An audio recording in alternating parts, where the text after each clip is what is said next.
Good evening, everybody, and happy Valentine's Day. It's 7 o'clock on the 14th of February 2024. And this is a meeting of the Epping Forest District Council Area Planning Subcommittee East. My name is Councillor Ian Hadley. On my left, I have Mr. James Rogers from Planning. On my right, Vice Chairman Heather Brady. On her right, Vivian Messenger from Democratic Services. And Steve at the far end working the bells and whistles. Okay, before we start properly, I have to read this out to you. I would like to remind everyone that this hybrid meeting will be broadcast live to the internet or filmed and will be capable of repeated viewing or other such use by third parties.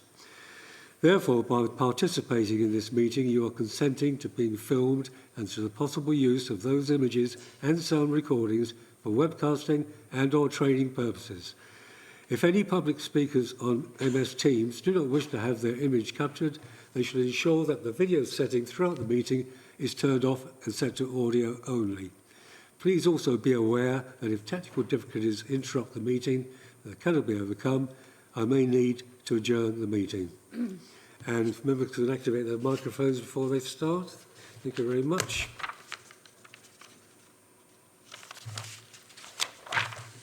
Okay, item 2. Advice to the public. Vivian? Yes, Chairman, that's appeared in the agenda. Okay. Apologies for absence. Chairman, I've received apologies from Councillors Kesker, Phillip, McIver and Sharif. Thank you. Declarations of interest. Councillor Whitehouse. I think I ought to declare that I'm a member of the CPRE, as they've written into the sent a comment in from one of the planning applications. Okay. Anybody else? No? Okay. Minutes of the last meeting. Do we agree those meetings and I can sign them? Agreed. Thank you. Any other business? None, Chairman. Thank you. Site visits.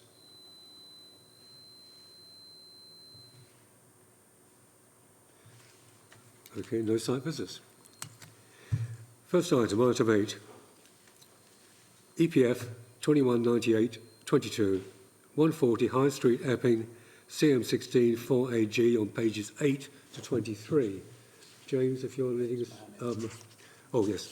Mohammed Rahman is actually on Teams at the moment. He's going to lead us through that. Thank you, Mo. Thank you, Chair. Good evening, members. Item 8 relates to 140 High Street in Epping. This application is before members due to an objection from the Town Council and local residents. The proposal is for the demolition of the existing buildings and the construction of 20 flats, including a commercial unit and associated works.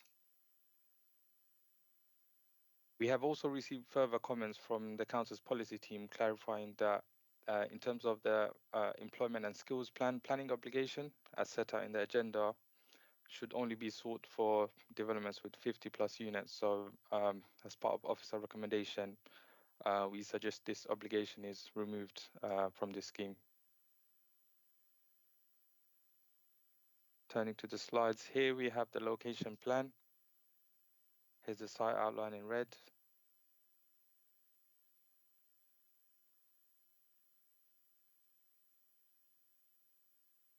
This is the High Street, Hemnall Street and Station Road. Here's an aerial view of the site.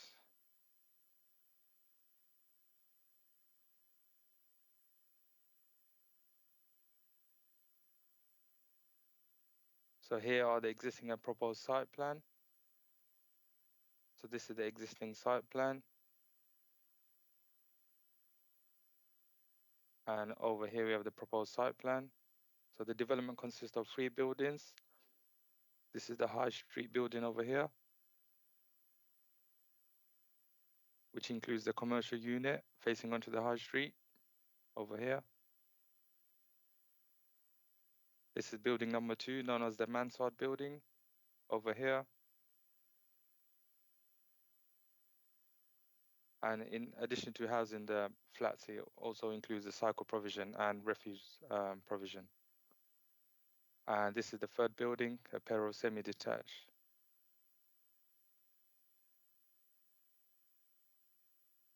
So here are the proposed street scene plan. So over here, this is the street scene from the High Street elevation. This is the application building over here, one of the three buildings.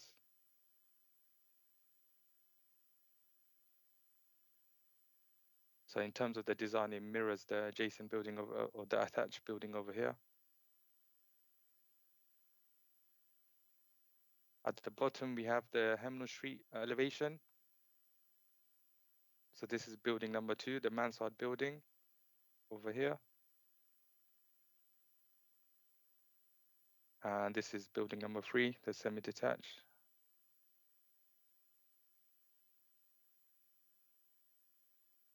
So here's the refuse scheme. This scheme was also dismissed at appeal. The main change from this scheme and the current scheme before members is the central section over here, which I've circled in red. So this is the floor plan. This central section over here. This is no longer part of the proposal. This was the view from Hemnall Street. This section over here. And these are the flank elevations. So this section is no longer part of this proposal.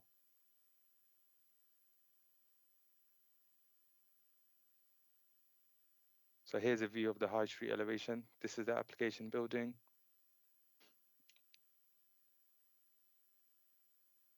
So the end design would mirror the attached building over here.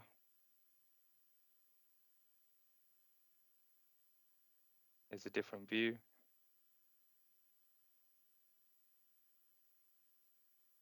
So here's the existing timber yard.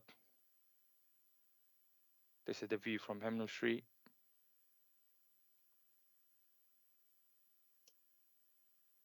And here's the view of the corner building. And members may be aware of the recent scheme granted for additional flats at the top, and work has commenced on site, as you can see here. And this is the opposite building, which the building number 2, the mansard building, seeks to mirror.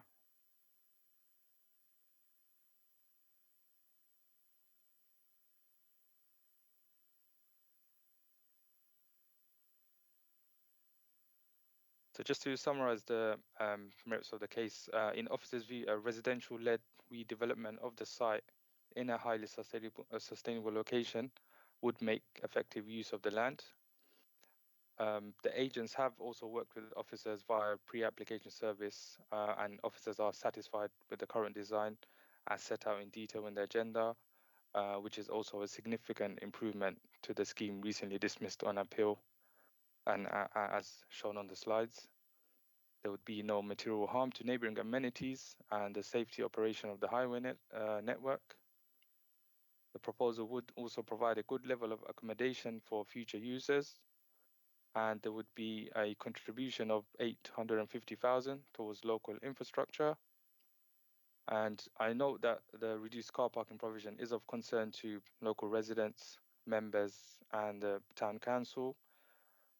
In officers' view, Epping is one of the most sustainable places within the district, with good local services, regular buses, and a London Underground station for further commutes. And officers would suggest that the aim of policy T1 of the adopted local plan, the core aim to reduce the over-reliance on private vehicles for new development, is well suited to Epping. For these reasons, officer recommendation is to grant conditional planning permission subject to a completed Section 106 legal agreement, and with a slight amendment to remove the employment and skills planning obligation. Thank you, Chair. Thank you, Mo. We have 3 speakers. The first speaker, Mr. Nick Cornwell, is an objector, can't be here tonight, so Ms. Vivian Messenger can please read his item out. 3 minutes, please, Vivian. So I'm reading these as his comments. As a resident, I'm confused and disappointed by this planning application being back again so quickly with no material changes. I can see the residents' objection, parish council's strong objection, dismissed appeal. Why is this being recommended for approval now? They have not addressed the overdevelopment, the lack of parking, 8 spaces for 20 houses on a street with significant parking challenges already. Overlooking onto neighbours hasn't been addressed. Tunnelling effect on the street has not been addressed. Questions remain about the quality of the housing being proposed.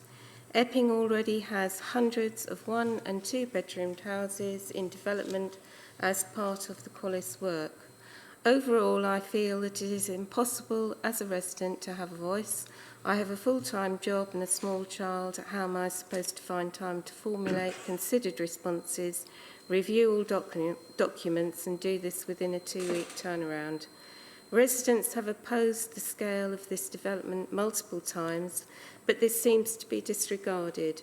Fundamentally, it is already causing people to put their properties on the market, and I will need to do the same if this is approved, further relocating young families who contribute actively to the community away from the town.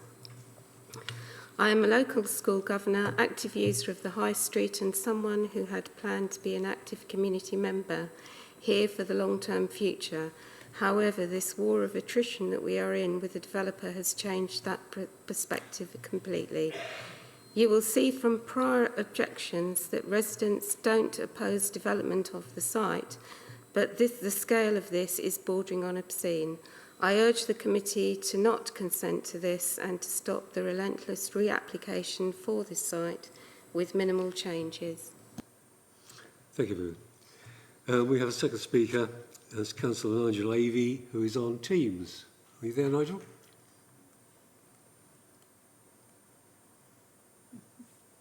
Seem to be there.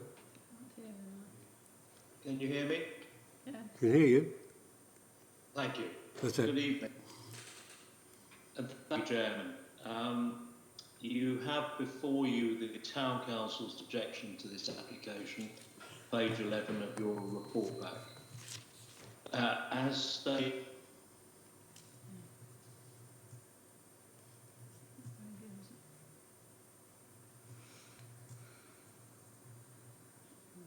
I think he's frozen.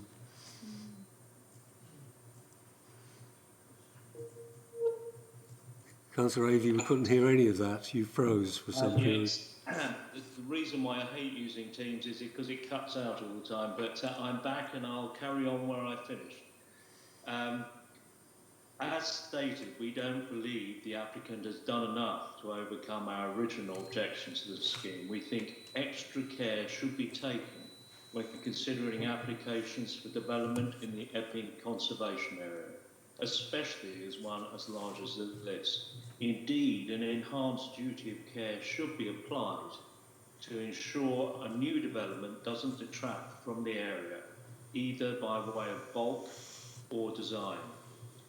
The future heritage of the town is in your hands, and we should aim for quality over quantity, and decisions shouldn't be determined in favour of a developer's profit margin.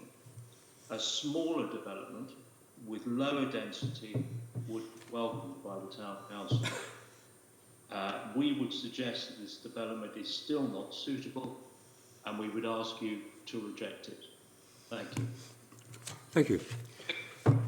We have a third speaker, who is Liz Alexander, who is the applicant's agent. Hello, many thanks. This proposal will contribute to meeting unmet housing needs in the district by providing 20 new homes, with 8 of these affordable, which is policy compliant quantum. A commercial unit's also provided. In response to the comments about quality, these dwellings would be built to a high standard by Octagon Developments Limited, a developer with an established reputation for quality. The site's in a highly accessible, sustainable location in central Epping, with an easy walking distance to the station, as well as the services and facilities within the town centre. This isn't the same proposal as the appeal proposal.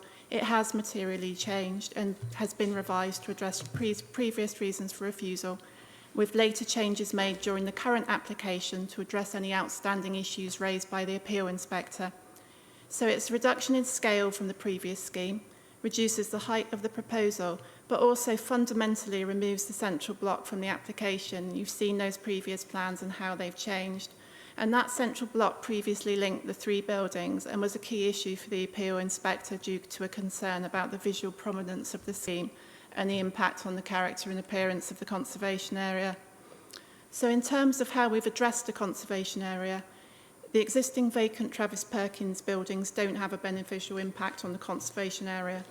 And the scheme's been informed by specialist heritage input from the outset to ensure it conserves and enhances the conservation area. And that work concludes the provision of commercial and residential units is responsive to the historic and continuing pattern of use in buildings fronting both the High Street and Hemnall Street. Any impact on number 30 has been largely addressed by the removal of the central block from the application proposal. The only unit that could overlook is number 11, and the fenestration in that, the windows, have been repositioned to avoid that overlooking. In terms of the relationship between the buildings, you've seen the street scene building, so you can see that actually the relationship between the buildings respects existing elevations and the spacing is really good.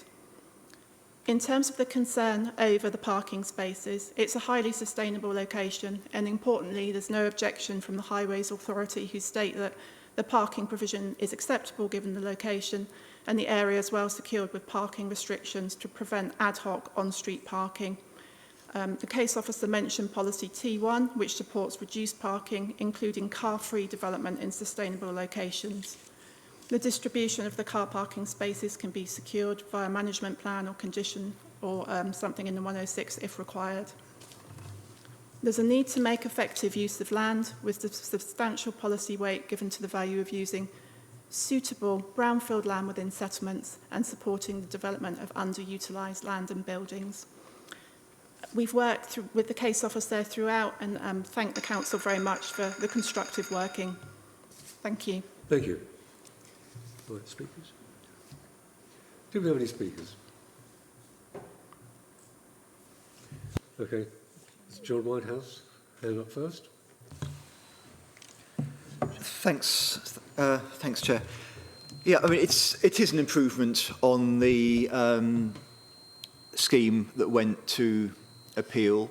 I mean, the removal of the central block is an improvement. The reduction in parking spaces is not an improvement. And the reduction in height by 20 centimetres, doesn't seem to be particularly material or particularly address the concerns there. So I do have concerns about this current application as well. I mean, there are aspects, the policy compliant affordable housing is clearly a good thing, and clearly it's a site suitable for redevelopment. The people who've said that the Travis Perkins yard is not an asset to the conservation area are right, but because it's a conservation area, it is important that the design and the quality are particularly sensitive and high. I don't know if we could see the red line drawing again, but I did want to draw attention to one mistake in the report and presentation. It talked about the mansard building being suitable because it was opposite Honeysuckle Mews. Honeysuckle Mews is actually the corner building, which is opposite the building to which the extra stories are being added. It's a red line plan I was really hoping for, the location plan. What the Travis Perkins site is opposite is a pair of semi-detached houses. And I think that is relevant in terms of, where they take their designs. Yeah, so, yeah, that there you are. Oh, no, it's too cropped, that one. The aerial view will show, yeah, that's the one. So where that red pointer is, that's Honeysuckle Mews. And as you can see, that's opposite the 4-storey building on the corner of Station Road and Hemnall Street. What's opposite the red line, which is the site we're talking about, are the semi-detached houses and gardens along Hemnall Street there. And I think it's more difficult to argue the mansard building responds to the the surrounding area in that light. I wanted to ask about the Section 106 agreement. I mean, the first thing was just sort of for information. There's money going to providing pedestrian spaces, and I just wondered what what a pedestrian space was and what this meant in practice. The other issue that's not addressed by the Section 106 agreement are the parking issues. There's a peculiar mosaic of traffic regulation orders around the site with all sorts of different times, some tiny little zones, some larger zones. I mean, clearly this will put pressure on those areas, particularly in the unrestricted areas. And I think it's important that there's money in the Section 106 agreements to review and make those traffic regulation orders appropriate to deal and mitigate the impact of the building. So I'd like to suggest that's added to the final recommendation. So those are my main points. I mean, I listened to what people said, but mainly because of the impact on the conservation area, and at the moment those Section 106 issues, I'm minded to vote against at the moment. Thanks, Chairman. Thank you, thank you. Mo, have you got any comments on that, please, on the questions that Councillor Whitehouse asked? In terms of the contributions we're seeking towards the highways, as set out in the report, these are from our infrastructure delivery plan, which is part of a local plan, so and they meet the civil regulations as set out in the report. So these funds would go towards to the Highways Authority for use towards the necessary improvements. In terms of seeking additional improvements beyond that, I'm not sure it would meet the it would have to go through the civil test, and in this instance, I'm not sure it would meet that case. So just to clarify, Chairman, I wasn't seeking additional improvements. I was seeking to mitigate the impact of the proposed development. Yeah, yeah. And you also mentioned people spaces, I think. Or the definition of people spaces? Yeah. Yeah, yeah, okay. Any comments? No, okay. And it was Janet Whitehouse. Councillor Janet Whitehouse. Thank you, Chairman. I share a lot of the concerns that Mr Cornwall raised too. Know that area very well because I used to live in Hemnall Street, in fact, in one of those little semi-detached houses that will be right opposite the new development, but that was many, many years ago, so it's not an interest to declare. My concern is very much the parking. I mean, the highways officer stresses that it's a sustainable location. He expects the people to be able to walk down to the station and use the public transport. But there will be visitors coming to the flats who may not have the mobility that allows the car to be parked in the multi-storey car park, which is what's suggested as the nearest parking. And also, people need contractors. And I did ask the planning officer how the parking areas were going to be allocated, but he said that was something for the management committee, company. But, there's such a lack of information about any parking in the report. So I do have great concerns about that. Also, this matter of parking, I did ask the planning officer if we could have a condition that people who buy the flats cannot have a car. Because, there's mention about on-street parking. There is no on-street parking. It's mostly residence permit parking. There's no parking on a Sunday in the biggest roads around there. And the people who live there already are under great pressure and difficulty in parking. We really cannot take more flats with cars which people think they're going to buy, to park somewhere. I can't really see the agents advertising the flats as, desirable flats, but sorry, no parking. I think people will buy them, hope can put the car somewhere, and they won't. So I know we can't refuse on parking grounds, I think, but I really am concerned about that. And also, really puzzled about in the beginning of the proposal part of the report. It talks about 20 flats plus 8 affordable 8 houses. I mean, there are no 8 houses that I can see. And I, just concerned about that. Perhaps the planning officer could explain why it says plus 8 affordable houses. I mean, there's flats that are affordable, but it gives the impression it's 20 flats plus 8 houses. So, yeah, I have great concerns about this development. Thank you, Chairman. Thank you, Councillor. Mo, can you clarify that regarding the number of houses? Yeah, I mean, dwelling houses, flats, they're interchangeable. So, yeah, it's 20 flats, including 8 affordable homes, dwelling houses or flats, however you want to call it. In terms of the point regarding how the spaces are to be allocated, as mentioned by the agent, this can be tied into condition 15 to seek a management plan in terms of how the spaces would be allocated. So that is open to members. And in terms of adding a condition for future users to not own a car, that wouldn't meet the test of adding a condition. It will not be enforceable. Yeah, thank you, Chair. Thank you. Councillor McCready. Thank you, Chairman. Yes, this is quite a difficult application to look at. I've got a few points here. Yes, firstly, it does need to be redeveloped. End of story there. My second point is what residents have raised to me, concerns about the disruption to local community regarding noise, dust, etc.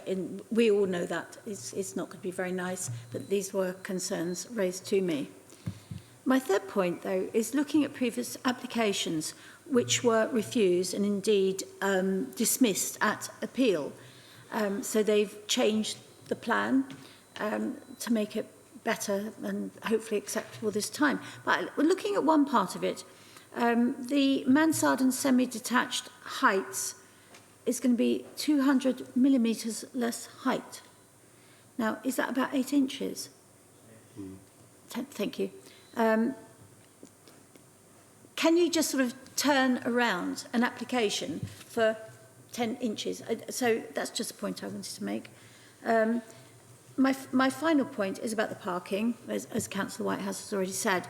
We've got 15 one-bedroom flats, 5 two-bedroom flats. So we've got 20 flats. They're being given 8 parking spaces. They're going to have cars. You know, let's not be. You know, they are going to have cars. They're going to have visitors. They're going to park in our already overloaded area. That worries me a little bit. I think there should be more parking spaces for what they are proposing to develop. And we're also looking at 8 affordable homes. We're looking at what's just happened recently with the Qualis homes in the town. We can say 8 affordable now, but by the time they're coming to build them, is that going to be reduced or minimised? Thank you. Thank you. Again, Mo, have you got any comments on that regarding the parking allocations? What about things like the Amazon van coming in? Where do they park? Yeah, I mean, as I mentioned before, we can tie that into condition 15, seeking a management plan in terms of how the spaces would be allocated. So it's open to members to add that condition. And I would just draw members' attention to this slide. I mean, the other changes, reduction in height, blank windows, they're all minor changes. The main change is the removal of this bulky central section. That's the core change from the refuse scheme, which the inspector had a major concern regarding. There were no major issues with the 3 buildings in isolation. It was this central section here. So that's the major change between the refuse scheme and the scheme before members. And in terms of affordable housing, it would be tied into the section 106. If they were to come with a reduced level of affordable housing, they would need to apply for a deed of variation. That may come back before members for agreement. Thank you, Chair. Thank you. Councillor Whitbread. Thank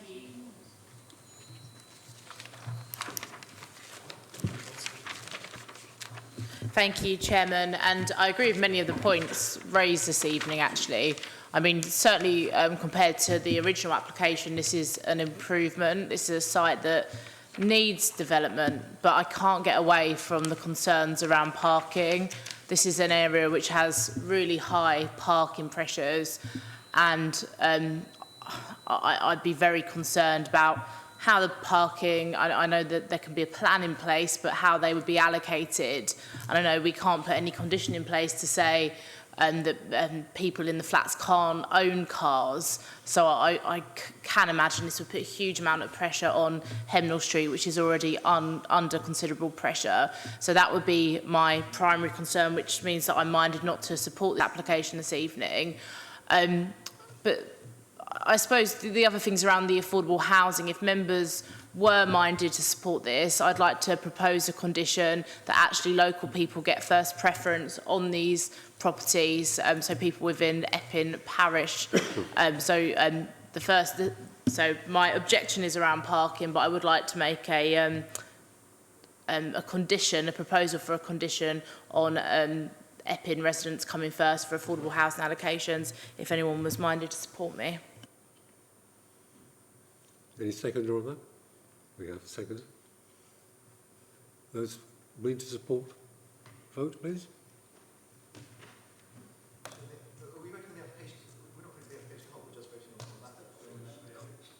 Sorry, can't hear you. Chairman, we're voting on the proposed informative, are we, that's just been suggested? It's an informative to say priority should be tried to go to local people, Right, okay. without being a condition. We've actually had some conversation on this before, and I feel that it might be a very good idea to put a blanket informative in on every application which includes low-cost housing, affordable housing, just saying exactly this, that if possible, priority should be given to any local people. Sorry, yeah, just to come in. We can look into that, Chairman, of course, with a condition to ensure it's for local people based in Epping alone. That wouldn't be something we could add as a condition, but I know this committee and other committees have put it on as an informative before. It's just not a reasonable. It wouldn't pass the seal test for attaching conditions to a consent. So it can be an informative that you can add where your preference is clear that it should be for local people in Epping, but I would recommend it is not put as a condition. Okay, are we happy that it's an informative, as we've used before in other applications? Yes? Great, so can we have that as an informative, please, James? Who's that? Oh, Councillor Bedford. Thank you, Chairman. Yeah, I think sentiments run high whenever there's anything to do with Epping and parking and housing developments. I did pick up one point. I think Councillor John Whitehouse referred to Honeysuckle Mews being 4-storey. I think it's actually 3-storey. I've just had a quick look at Honeysuckle Mews. This new development's looking 3-storey as well. I think it does fit in with the street scene, all right, be it slightly down from Honeysuckle Mews. I think it's a good use of a piece of land. Looking at the height of I don't know if the existing shed that's in there, the green shed, if we know what the height of that is at the moment compared to what's being proposed. Don't know if the officer's aware of that. I don't have that information before me, but I would request the agent clarify if the chairman allows it. Yeah, that one's going, isn't it? That's going to be knocked down. Mm-hmm. That's taller. Okay. I mean, the street scene for me looks quite in keeping with the new development. We have got the large reduction in the centre block, and on balance, I think with that condition, with that informative, I'm slightly minded to vote in favour of this, I'm afraid.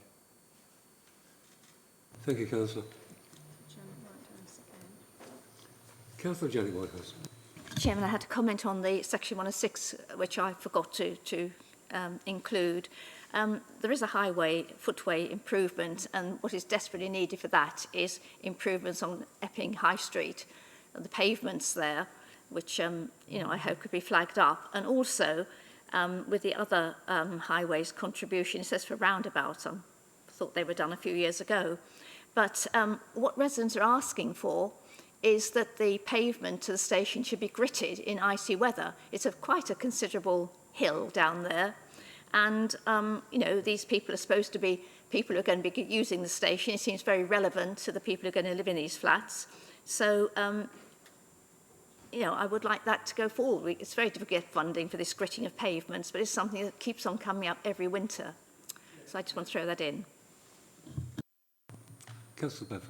Yeah, I'm pretty sure that Epping Town Council could actually apply under the Essex County Council gritting scheme and get the free grit themselves. All they've got to do is buy the bins.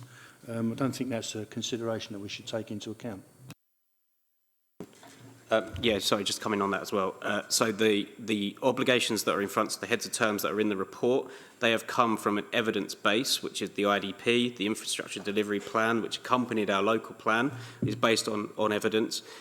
What obligations are for is to make things acceptable in planning terms. And so in other words, without them, it cannot pass, it cannot be policy compliant.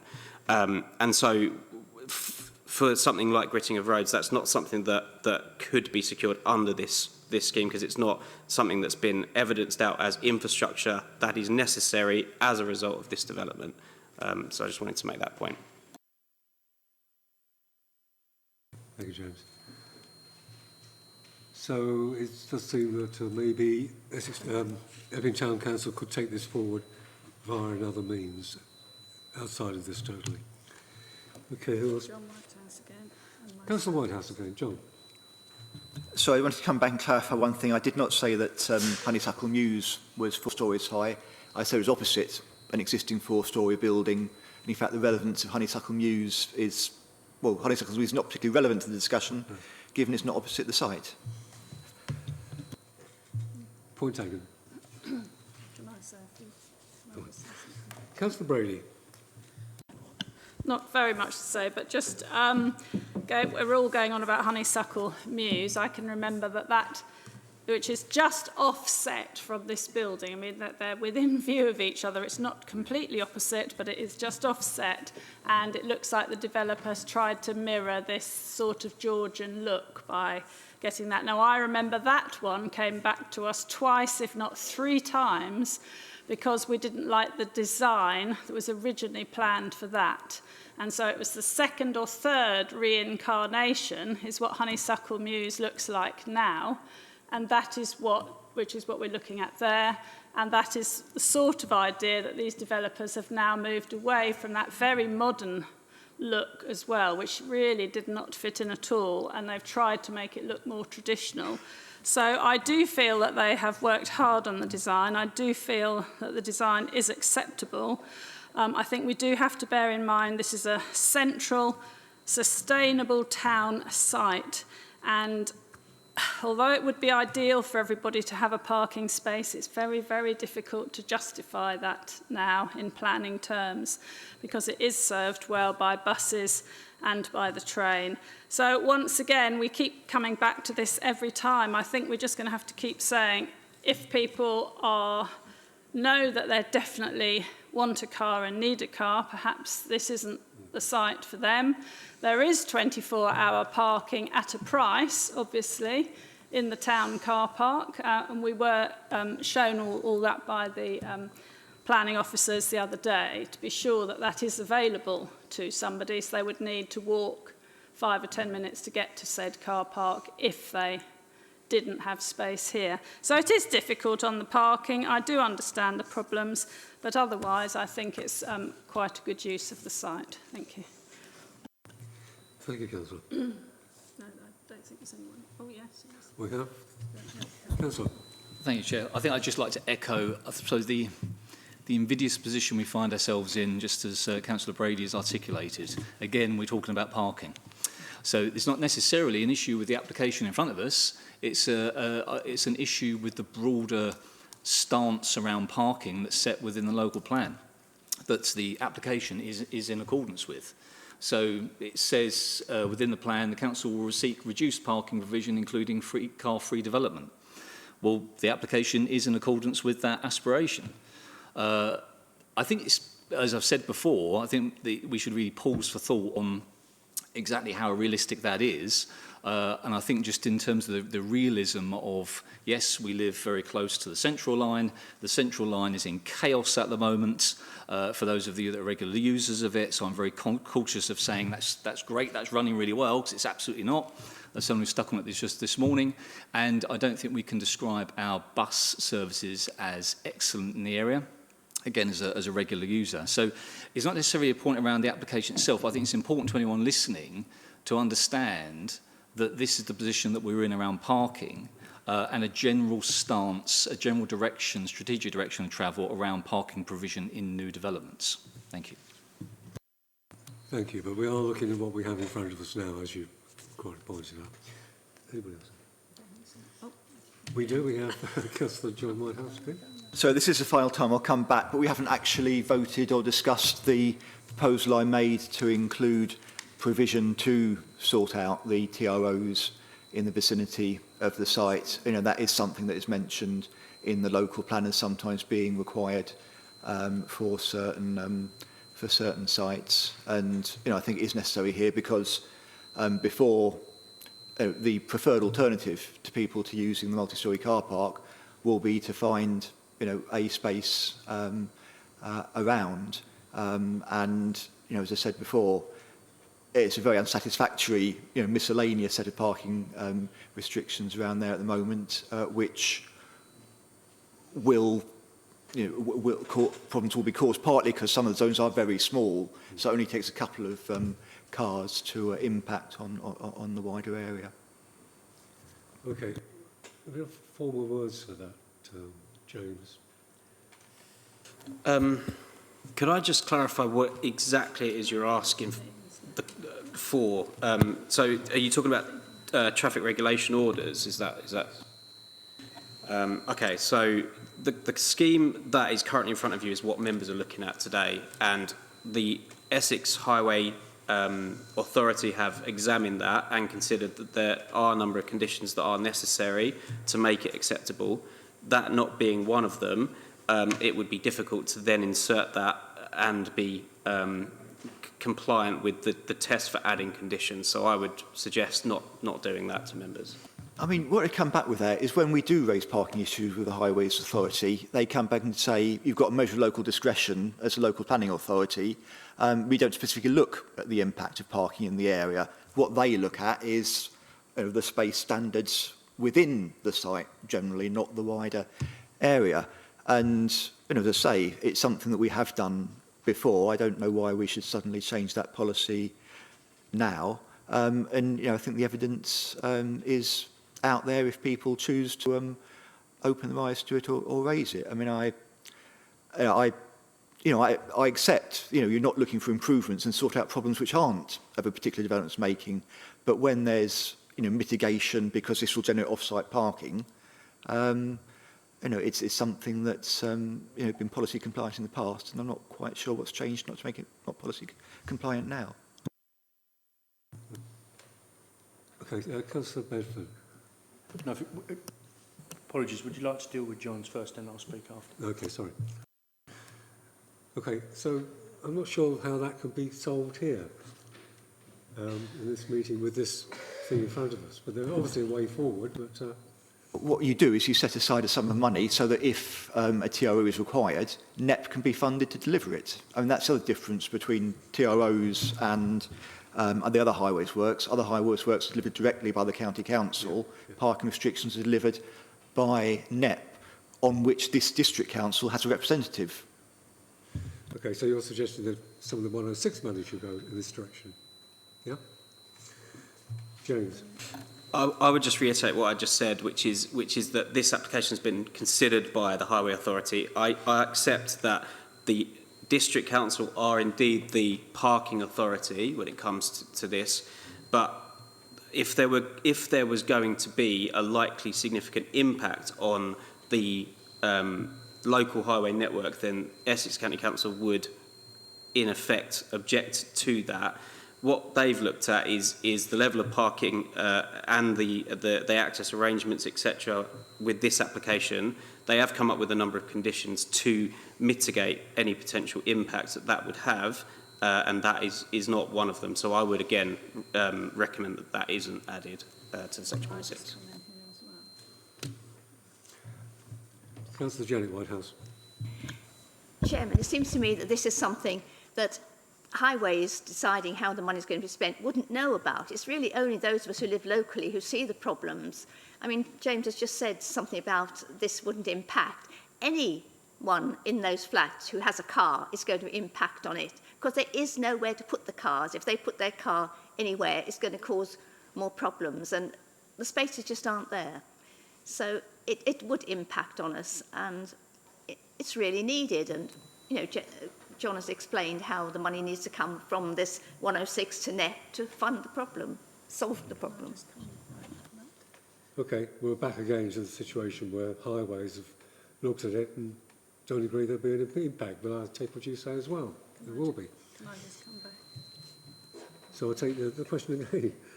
Is there any way we can move 106 money at this stage? I can't really add anything to what I'd said before. I don't think so. My view is that we're looking at what's in front of us tonight, and that the reduced level of parking will attract a particular buyer or resident that may not want to rely on a car. I accept that people do own cars, but there are also parking restrictions in the area as well.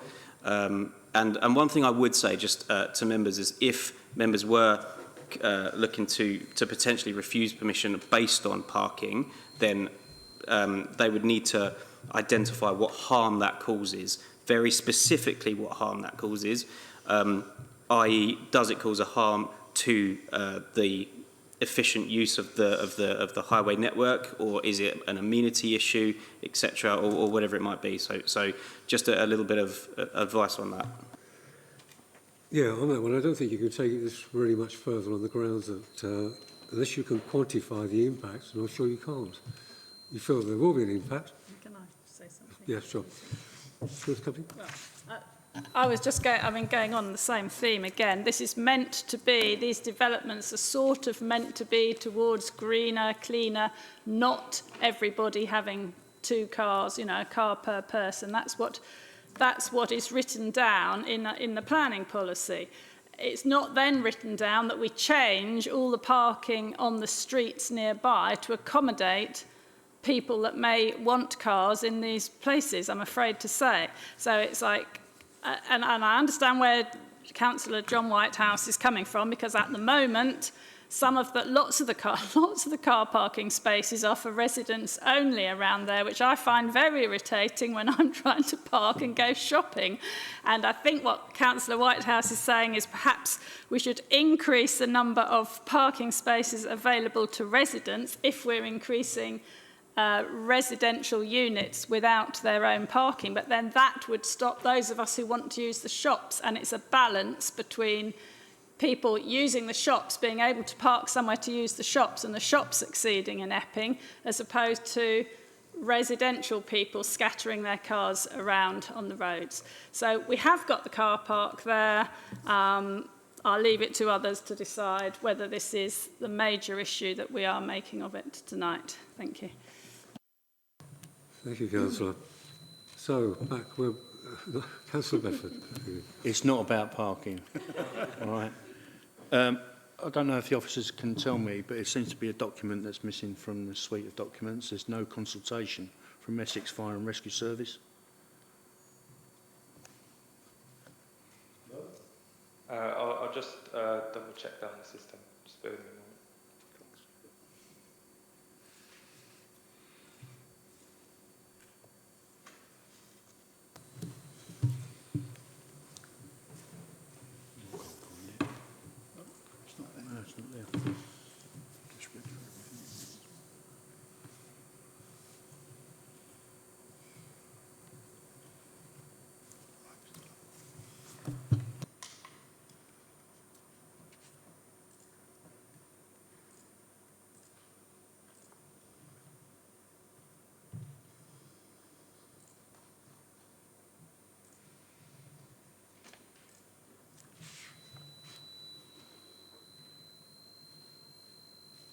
It doesn't seem they were consulted, but I would add, I'm not convinced they are a statutory consultee.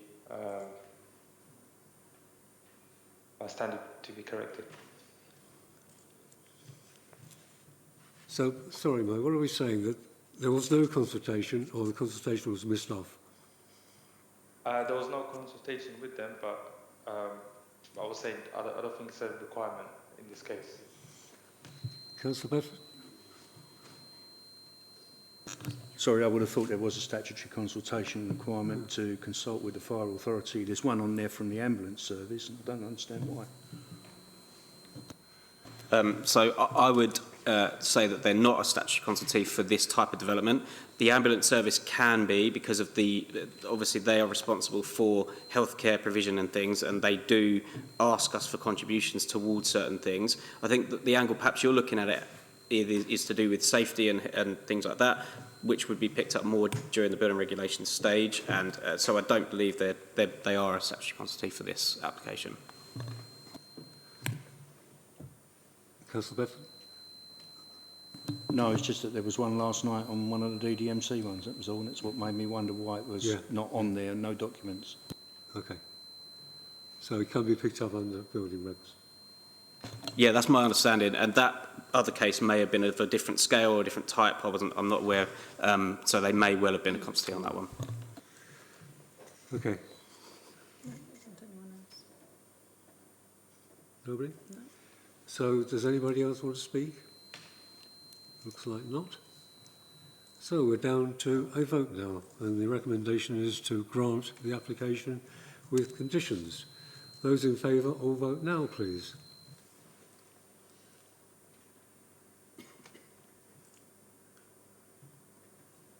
Eight. Those against? 6.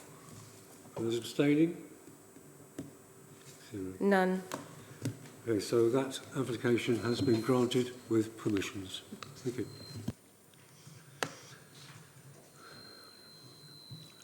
Okay, we're now to item 9, which is EPF 1480/23, land at Fifield Road, Ongar, CM5 0AY, on pages 24 to 43. Thank you. I think Mohammed is. Mohammed, again, once again, do you lead us through? Thank you, Chair. So item 9 relates to land at Fifield Road in Ongar. This is an allocated site in the adopted local plan and is site number 3 out of 8 in Ongar. This application is before members due to an objection from the Town Council and local residents. The proposal is for the construction of 23 dwellings and associated works, including 13 car parking spaces for the Ongar Medical Centre. And again, as recommended with the previous item, officers recommend that employment and skills planning obligation is removed from this scheme. So here we have the location plan. There's the site outline in red. This is Fifield Road over here, and the medical centre over here. So here's an aerial view. So as you can see, it's currently scrubland.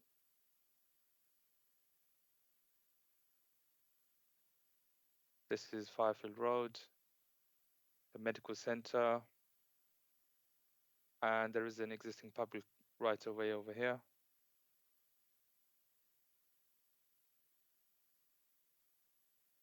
Here we have the proposed site plan.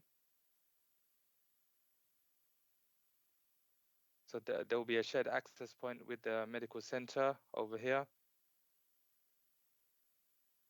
These are the 13 allocated spaces for the medical centre over here. You have the 2 blocks of flats over here, block 1, block 2. And the remainder of the dwellings over here. Some open space over here. And there's a direct footpath link, which is to be secured via section 106, connecting to the existing public right-of-way. Here's a CGI of some of the dwellings.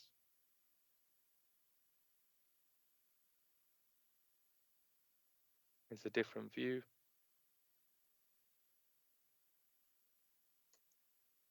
And here's a view of the block of flats. So block 1 here and block 2 over here. And these balconies, they face onto the dwellings, onto the street, as opposed to the neighboring dwellings to the rear over here in Abigail Court. And here's a 3D visual. So yeah, these are the 13 spaces over here for the medical center. The 2 blocks of flats. As you can see, the balconies face onto the street as opposed to the rear. And you have the dwellings over here. And I'm not sure how visible it is, but here's the direct footpath linking to the existing public right-of-way along here.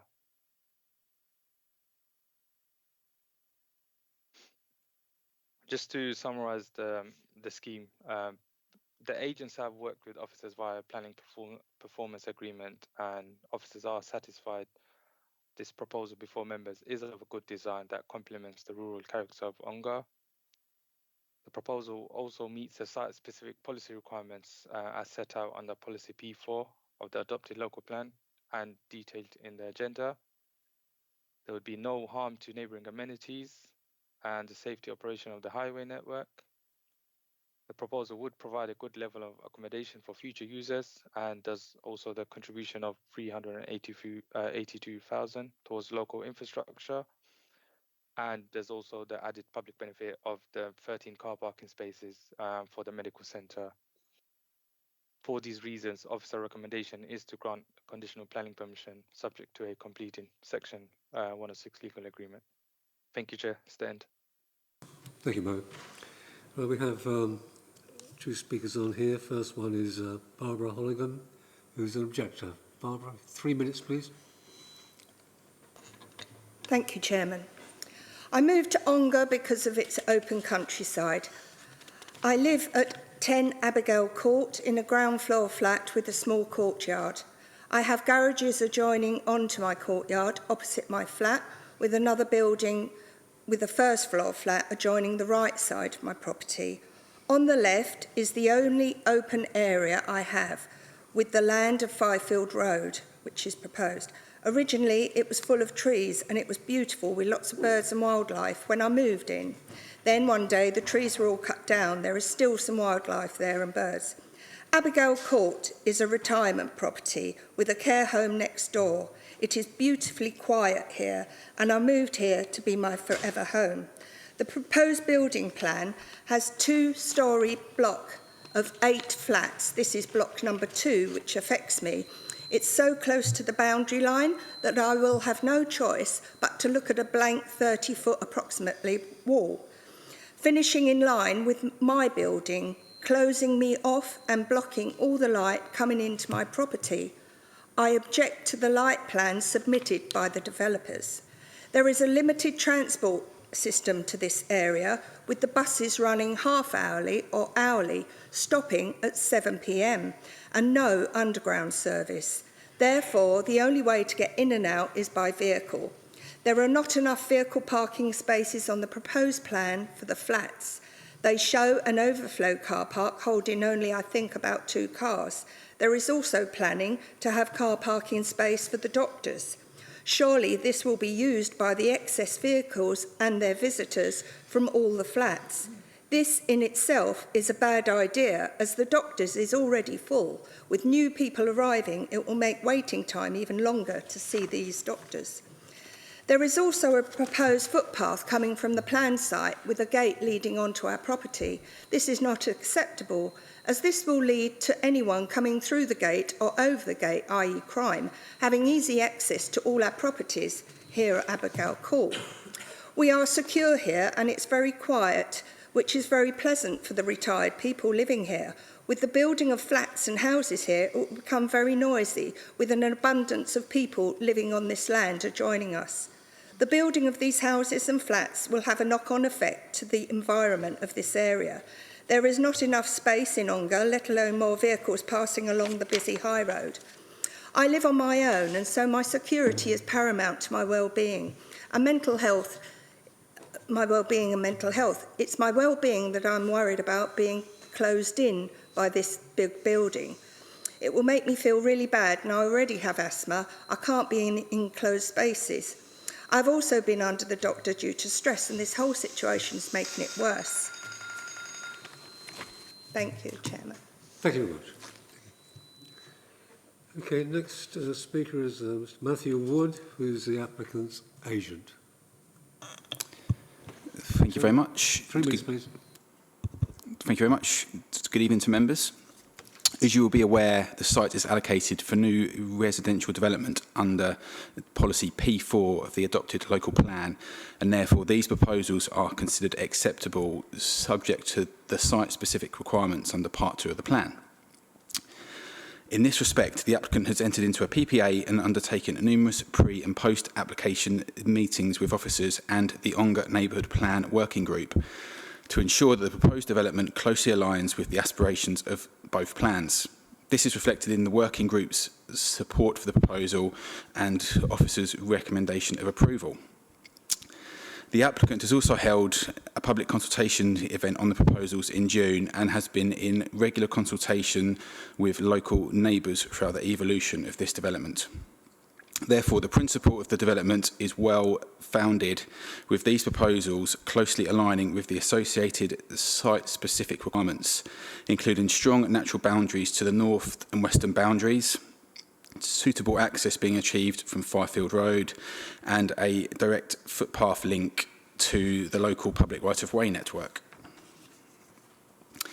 The proposed development has also been carefully designed and laid out to ensure its high quality, as well as achieving a good level of amenity for existing and future occupiers, as reinforced by officers within their committee report. This includes in relation to future living conditions, daylight and sunlight, for which a detailed assessment supports the application, loss of privacy and visual impact. The applicant fully supports officers' considered conclusions in this respect. The committee report also confirms the acceptability of these proposals in all other planning-related aspects in line with the adopted local plan and made neighbourhood plan, including in relation to affordable housing and on-site parking provision.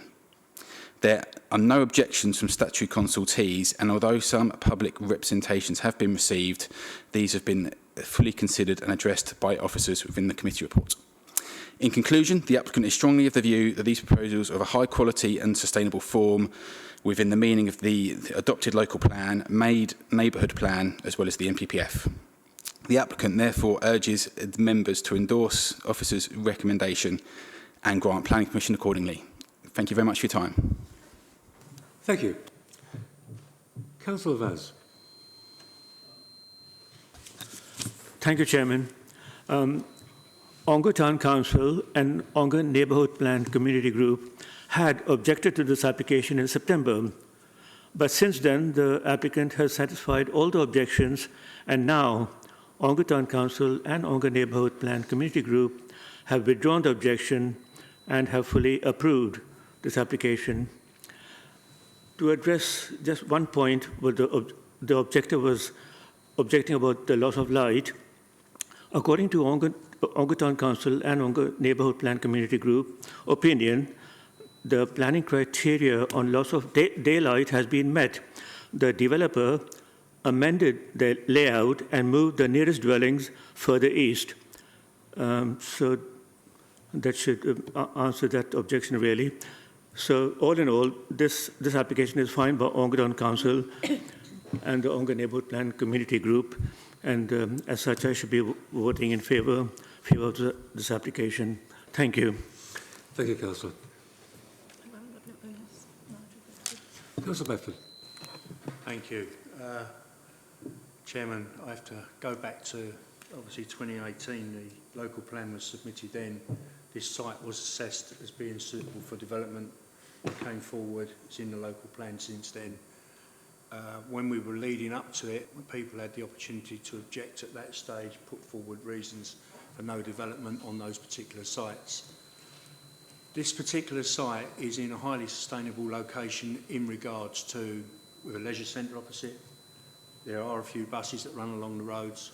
This one has got parking spaces. It's providing much needed additional parking for the doctor's surgery. The design to me looks really good for Ongar, for the area, if it's built in accordance with the CGI graphics that we've seen today. I think they're very helpful, helps explain what the site would look like further, going further on as it's developed. And if you look at the top there, I can see the house that's been brought forward on the plans elevations to the back of Abigail Court. That's the one where the red cursor is now. So all in all, I think, yes, we need to get on, get houses built. It's often been said that we're behind with our developments. This is an allocated site. And to me, as the ward councillor, I would say I would welcome this development to come forward. We are seeing better quality houses being built in the Shelley area now, where we've got the Livingstone development further up the road. Now this more quality housing. It can only do with lifting the area. That's all, Chairman. Thank you. Thank you, Councillor. Councillor Macready. Thank you, Chairman. Just reading the line of the 23 units, 9 would be affordable housing. And with the last full council meeting in mind, are we going to keep that as 9 affordable housing, or will they apply, or could it be put as a condition that they will be kept as 9 affordable housing? James, can you take that one? Can it be kept as a condition forever? Or? It's going to be secured by legal agreement. That's the way to secure affordable housing.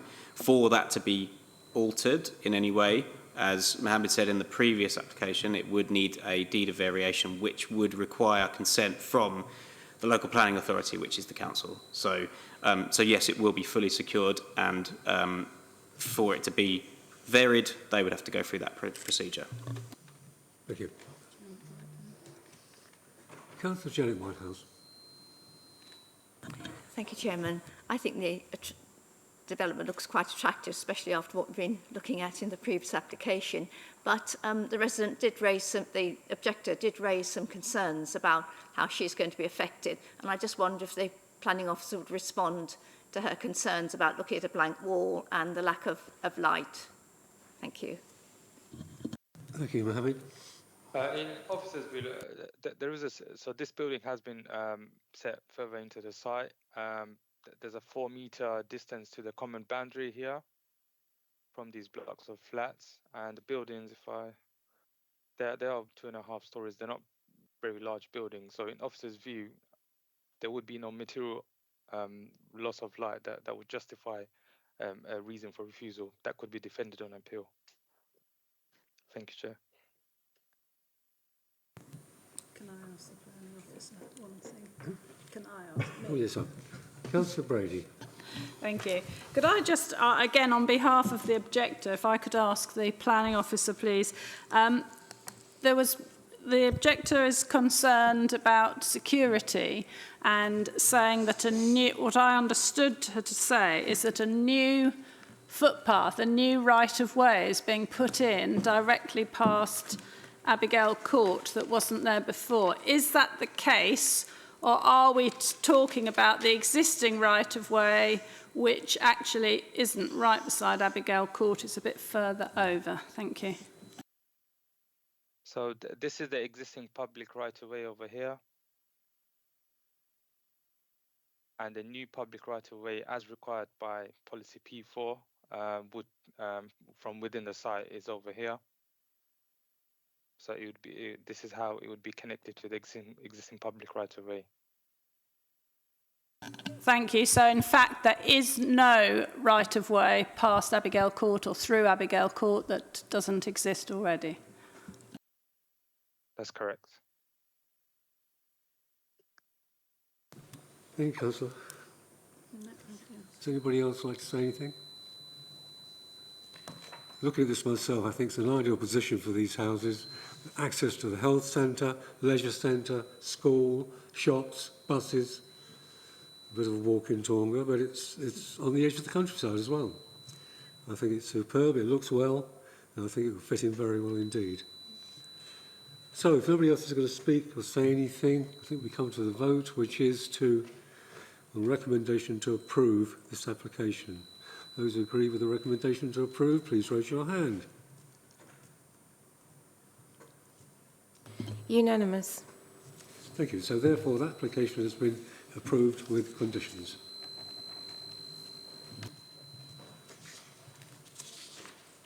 Exclusion of public and press, not applicable. Therefore, I close this meeting at 10 minutes past 8.